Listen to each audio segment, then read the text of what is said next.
بسم الله الرحمن الرحیم.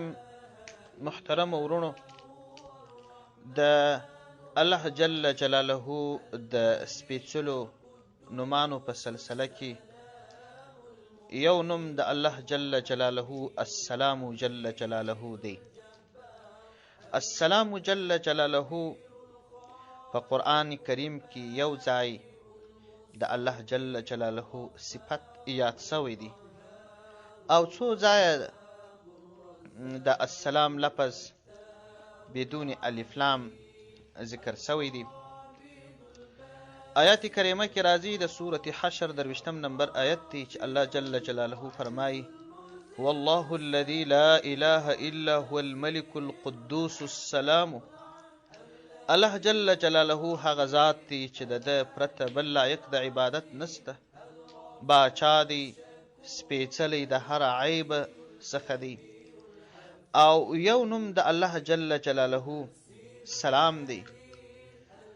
او الله جل جلاله دا موصوف په صفت د سلامتیا دی، یعنی الله جل جلاله ذو السلامه، او سلامه امن، تمانینیت، حسانت، اطمینان، براءت د هر آفت ظاهري و باطنی او فارغ د هر عیب څخه همدا الله جل جلاله دی.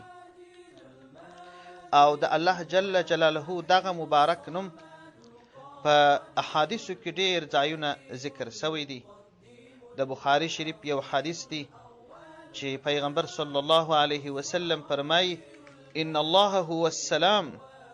الله جل جلاله سلام دی، یعنی دا چې د الله یو نوم السلام جل جلاله دی. بل روایت کې راځي د پیغمبر صلی الله علیه وسلم په اړه: کان علیه الصلاة والسلام اذا انصرف من صلاته قال اللهم انت السلام ومنك السلام تباركت يا ذا الجلال والاکرام. پیغمبر علیه السلام چې به کله د لمانځه څخه فارغه سو دا دعا به یې ویل: اللهم انت السلام ومنك السلام تباركت يا ذا الجلال والاکرام.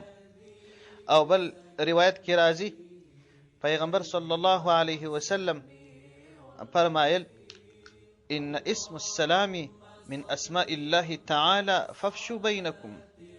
د سلام نوم د الله د نومونو څخه یو نوم دی، تاسې په خپل منځ کې وایاست، یعنی السلام علیکم ورحمت الله وبرکاته. او الله جل جلاله په جنتو کې یو جنت د دارالسلام په نامه باندې یاد کړی دی. او نور ځایونه هم د السلام لفظ بدون الف لام او سره د الف لام په قرآن عظیم شان کې ذکر شوی دی. که څوک د الله جل جلاله دغه سپیڅلی نوم وایي، تر هر لمانځه وروسته یې وایي یا په عامو حالاتو کې یې وایي، بزرګانو مشایخو په تجربه ثابته کړې ده چې الله جل جلاله به دی د هر آفته ظاهري او باطني د دې ټولو آفاتو څخه به الله جل جلاله محفوظ کی.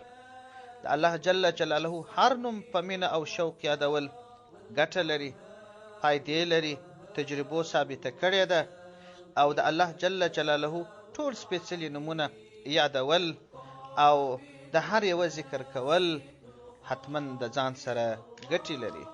والسلام علیکم ورحمت الله وبرکاته.